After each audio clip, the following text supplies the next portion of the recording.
Dr. Strengoit here. Have you ever done an Unmasking the Horror Tour? Well, we're about to go on one right now.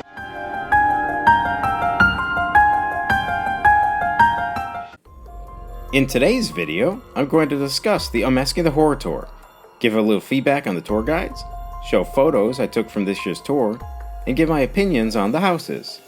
This is our 4th year attending the Unmasking the Horror Tour, and I can't recommend it enough.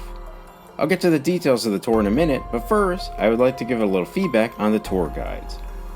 We have had amazing experiences with our tour guides. So the 3 tour guides we have had that I feel are all amazing were David, Tyler, and Christy. And each of the tour guides has had different aspects I really appreciate. David has been an Unmasking the Tour guide for the greatest number of years. He is very knowledgeable about the HHN and is very funny. I would say the trait that I most appreciate about David is his explanations for how the effects are done in the houses and for HHN history. Tyler was a fun and informed tour guide. I would say the trait that I most appreciate about Tyler is he has all the best puns. If you love punny, straight man type humor, you will love Tyler. Christy, whom we had this year, is very knowledgeable about the stories behind the houses and the intellectual properties.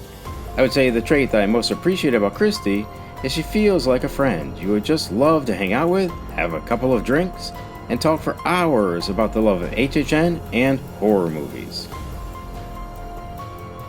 Okay, let's move on to the houses we saw at this year's Unmasking the Horror Tour. First up was House of a Thousand Corpses.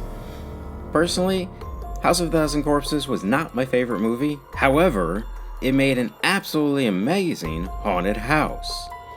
Part of the reason might have been House of a Thousand Corpses was actually a haunted house at Halloween Horror Nights in Hollywood before it became a movie. Quite frankly, in my opinion, this house is the perfect aesthetic for a house at Halloween Horror Nights. Wandering through this house on the daytime tour, there's an enormous number of tiny little details that you would never be able to see walking through at nighttime. Christy did an amazing job describing the backstory of the house and the movie.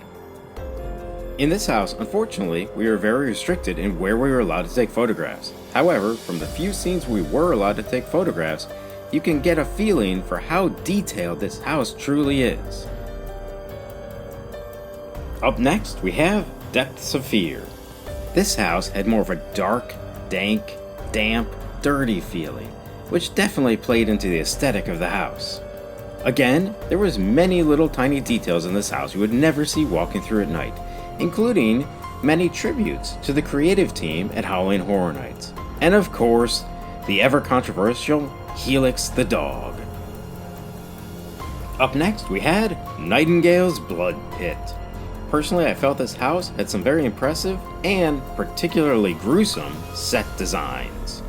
It was very nice to be able to see this with the lights on during the Unmasking the Horror Tour, and in particular to be able to get up close and personal with the very gruesome Nightengales. It's obvious they did an amazing job with the character design of the Nightengales this year. But my question to you is, do you prefer the original style of the Nightengales? Or do you prefer this redesigned murder chicken look that they have for the prequel this year? After our lunch break, we went into Stranger Things Season 2 and 3. How could I possibly start off this house without recreating the Demogorgon death scene? Alright, I know at this point I'm sounding absolutely repetitive, but I can't go without saying, the details in this house were incredible. It was an amazing experience to be able to see the mind flare up close and personal with the lights on. In this house, we were very restricted in where we were allowed to take photographs. However, the few photographs we were allowed to take came out amazing, and it was an incredible experience to be able to linger through this house and soak it all in a way that you would never be able to do at nighttime at Halloween Horror Nights. Up next, we had Yeti Terror of the Yukon. This house was very distinct in styling from all of the other houses that we saw on the Unmasking the Horror Tour. It was nice to have a different experience, to see a beautiful winter setting. periodically interrupted with the blood of the Yeti's prey. And finally, we had Ghostbusters. Again, unfortunately, it was very restricted in the areas we were allowed to photograph.